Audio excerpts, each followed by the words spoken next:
Hello and welcome to Composition and Art for Beginners. In this course, we are going to be creating a composition cheat sheet. And at the same time, while creating this cheat sheet for yourself, you're going to be learning about the rules of composition.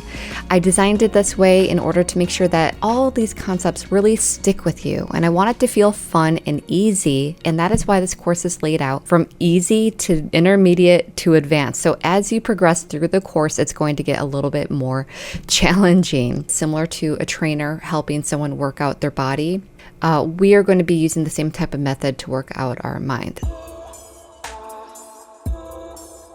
Have you ever created a dish and you followed a recipe and the dish turns out fantastic, but then when you are done, you cannot remember what the recipe is if someone asked you?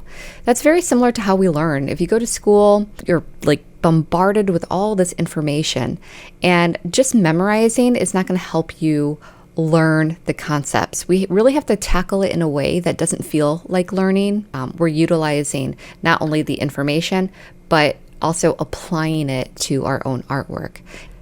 So here is what you are looking at right now. And if you scroll down, you can notice that the composition course it looks pretty extensive, yet each of these little modules are very short and bite-sized to make sure that you can get through the course at a steady pace and you don't feel overwhelmed.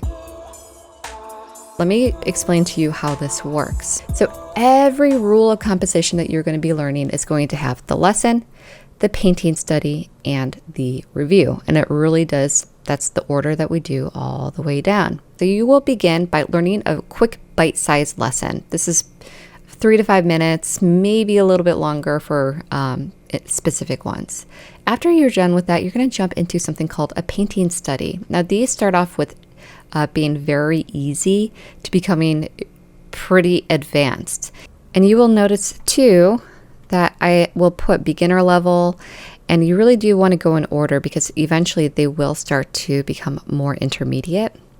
And right about here after number 7, it's not going to feel as easy anymore. It's starting to get a little bit more complicated. Right here, these beginner lessons are probably going to seem so easy that it might seem actually ridiculous. You're like, why am I even doing this? But trust me, the easy ones that we are doing have as much benefits as more complicated lessons. I wanted to make sure that it was so easy that as you progress, you're not really seeing or feeling the progression. Like I mentioned before, when you're working out, you really do have to warm up first. You wouldn't just jump right into a hard workout. This is a step-by-step. You're actually going to be working with me during these painting studies. I am using gouache paint, but you can use acrylic paint and water it down. That is okay too. In the beginning, it really is just blue and orange. So we're just going to keep it super simple. And I think that this is kind of fun too, because as we're working together, it really does feel like you're in the classroom. All right, so you have 10 lessons, and that means that you're going to have 10 cheat sheet paintings, unless you really want to take it the extra mile, which is the master's studies. You're going to finish the course with something called the Art Master's Composition Studies.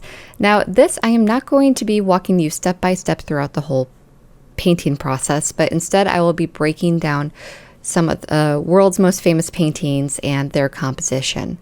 Now, if you would like to do this, I really encourage you to do it. Once you get to this point, after you have finished the lesson 10, you're going to have the skills available to actually tackle these. And even though I'm not giving you the step-by-step, the point of this is not to look identical to the original. The point of this is to help you figure out how to make studies. When we're creating these master studies, what we're going to be doing is working very loose.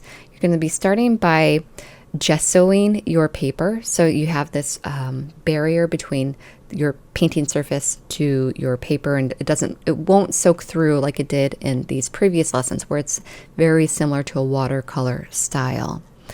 And the reason why we're going to do that is we really want to work in layers where if you mess up, you can easily paint over it and just continue to start broad and then work more refined and not worry so much about perfections. There's so much here, and it's not a huge time commitment, and you can learn so much in such a short amount of time, and I just cannot wait to see how you do. So if you want to share your work, your progress, anything, whatever it may be, please be sure to sign up with our Facebook group. It's called Beth Gotza Classes on Facebook.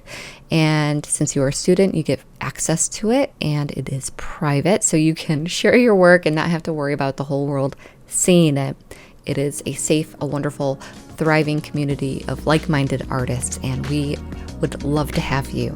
Okay, enjoy the course. We will see you soon. Take care. Bye.